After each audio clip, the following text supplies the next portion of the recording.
धर्मेंद्र को Indian James bond का तमगा दिलाने वाली फिल्म आँखें 1968 में रिलीज हुई थी। 90 लाख के बजट में बनी ये फिल्म 6 करोड़ 65 लाख का कलेक्शन कर उस साल की सबसे सफल फिल्म रही।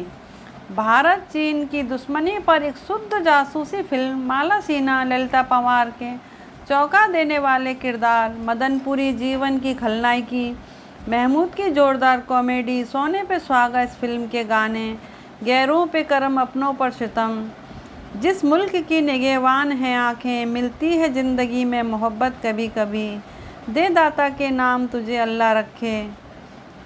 आँखें के लिए रामानंद सागर को best director film fair award मिला। रामानंद सागर जी ने फिल्म 16 और शबनम में धर्मेंद्र को देखा।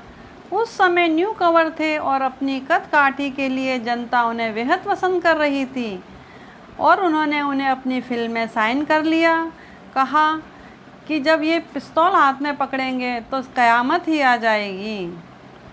रामानंद सागर जी पहले इस फिल्म में राजकुमार को लेना चाहते थे पर उन्होंने मना कर दिया, पर इस बात का कोई पुख्ता सबूत भी नहीं है। फिल्म को भव्य बनाने के लिए इसके कई दृश्य जापान, हांगकांग और ईरान में फिल्माए गए थे। जापान सरकार ने इस फिल्म की यूनिट के लिए स्पेशल टूरिस्ट गाइड तैयार उपलब्ध कराए। पूरी यूनिट के लिए स्पेशल एसी बस का इंतज़ाम किया गया था और स्पेशल टूरिस्ट गाइड तैनात कर रखे थे जो कराटे में ब्लैक बेल्ट होते। शूटिंग के दौरान धर्मेंद्र पास के एक पब में चले गए जहां एक खूबसूरत लड़की डांस कर रही थी। उन्होंने उसे अपने साथ पीने के लिए कहा और उन्होंने पी ली, पर उस लड़की को नशा नहीं हुआ। कुछ देर बाद लड़की तो वहां से चली गई। धर्मेंद्र उनके साथी बहुत नशे में हो गए और जब बिल आया तो बिल की राशि बहुत ज़्यादा थी। दरअसल वो लड़की उस पब में इसलिए रखी गई थी कि अपने रूप जाल में फंसाकर लोगों का बिल बढ़वा सके। वो शराब की जगह पानी का सेवन कर रही थी, जिसे धर्मेंद्र उनके साथी ने शराब समझा और प्रतियोगिता की भावना से खूब शराब पी गए। और जब ईरान में इस फिल्म के गाने तुझको रखे राम तुझको अल्लाह रखे की शूटिंग ईरान की राजधानी तेहरान में की जानी थी। इसकी शूटिंग के लिए महमूद साहब और धूमल को फ़कीरों का गेटअप दिया गया था। उसी शाम शूटिंग के बाद यूनिट के कुछ शरारती लोगों के दिमाग में एक आइडिया आया और महमूद और धूमल साहब को इस योजना का हिस्सा बना लिया। पूरी यूनिट तेहरान के नामी होटल में ठहरी हुई थी। यूनिट के उन शरारती लोगों ने महमूद साहब और धूमल को होटल के गेट पर बिठा दिया और ख़ुद भी आसपास बैठ गए और ऐसा करते जैसे वे दोनों कोई नामी फ़कीर हों और उनके आगे अपना सुर झुकाते और वो फ़कीर उन्हें आशीर्वाद देते और उनके आगे $1-2 रखते और ये देखकर अन्य लोग भी ऐसा ही करते। इस तरह उनके पास काफ़ी डॉलर इकट्ठे हो गए, जो इस बात को साबित करता है कि दोनों कितने अच्छे कलाकार हैं। फिर उन पैसों को यूनिट आपस में ही बांट लेती थी।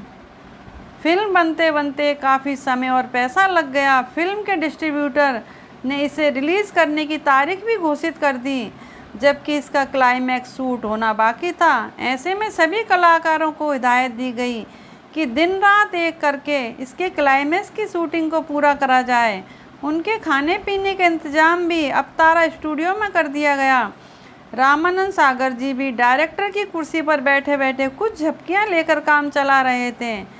शूटिंग में दिन रात जुटे रहते, लेकिन एक दिन महमूद साहब किसी काम से चले गए और अगले दिन नहीं आए तो रामानंद जी ने उन्हें लीगल नोटिस भेजा और जब महमूद जी को नोटिस मिला तो भागे भागे आए और उन्होंने रामानंद जी से क्षमा मांगी और पूरा सहयोग देने का वादा किया।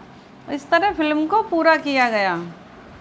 लुधियाना में जब इस फिल्म का प्रीमियर था तब धर्मेंद्र को देखने के लिए बहुत ज़्यादा भीड़ हो गई थी। लिम्बोजिन में बैठे धर्मेंद्र ठीक से नज़र नहीं आ रहे थे।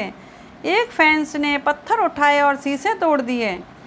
धर्मेंद्र ने बहुत शांति से अपने शरीर से गिलास के टुकड़ों को झाड़ा और गाड़ी से बाहर निकल आए और उस फैंस को गले लगा लिया। वह रोने लगा, माफ़ी मांगने लगा।